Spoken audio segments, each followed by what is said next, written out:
This is part 3 of the Blackout Poetry Workshop. Step 8. Decorate. There are 3 basic ways you can choose from to decorate your Blackout poem once you've done steps 1 through 7.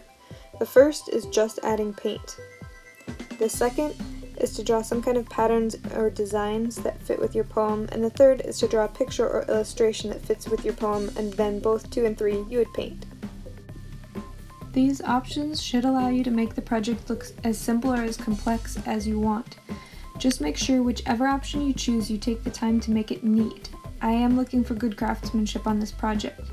No matter which option you choose for decorating, remember that the colors you choose should add to, not take away from, the meaning of the poem. If the poem's about darkness and loneliness, use dark colors. If the poem is silly and happy, take that into consideration too. If you're doing option 1, then you're ready to paint. If you're doing options 2 or 3, you have a little more work to do first. So here's an example of option number 2. I'm adding patterns and designs to the Blackout poem, even though they don't necessarily illustrate it. They still make it look interesting. This is an example of option number 3, putting an illustration that fits with the text of the poem. The poem says, "Paradise is bare feet," so I drew some bare feet. This poem reads, "Swinging low over the river, dipped the dark trees in the moonlight. Gleaming they find each other. This is the way of the forest." So you can see I'm drawing trees to fit with the theme of this poem. Step 9. Paint. This poem reads, "I cracked open the dark as light shone all around." So you can see that even though I didn't draw anything in the background, I still made the picture or the paint fit with what the poem was actually saying.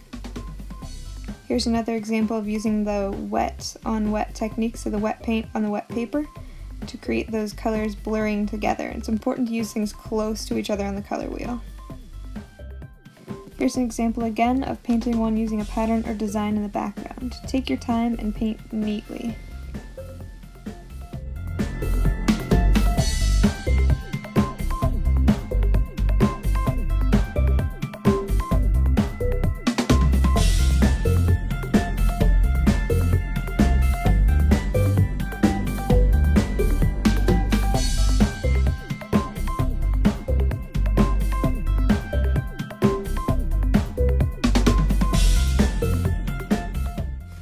And here again is the example of drawing a picture that fits with the poem and then painting that in.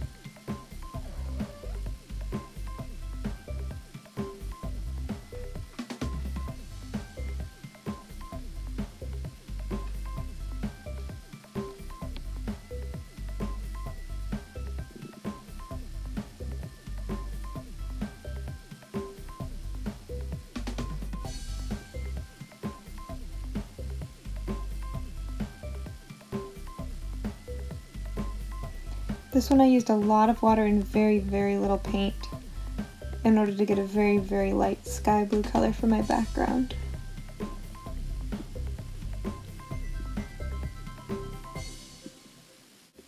Once they dry, notice how crinkly and not flat they are. You can flatten it if it's wrinkly easily enough just by putting it under something heavy and flat for a couple of days. I usually put it under a heavy book, like a dictionary. Just don't make the mistake I've made a few times of forgetting where you put the poem. It makes for a fun discovery in a few months, but it sure is frustrating when you finish a poem and then can't remember where you put it.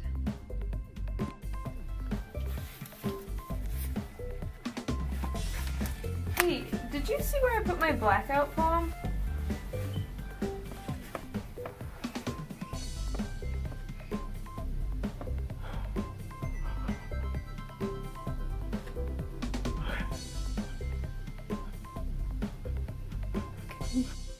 Now go have fun and make beautiful things.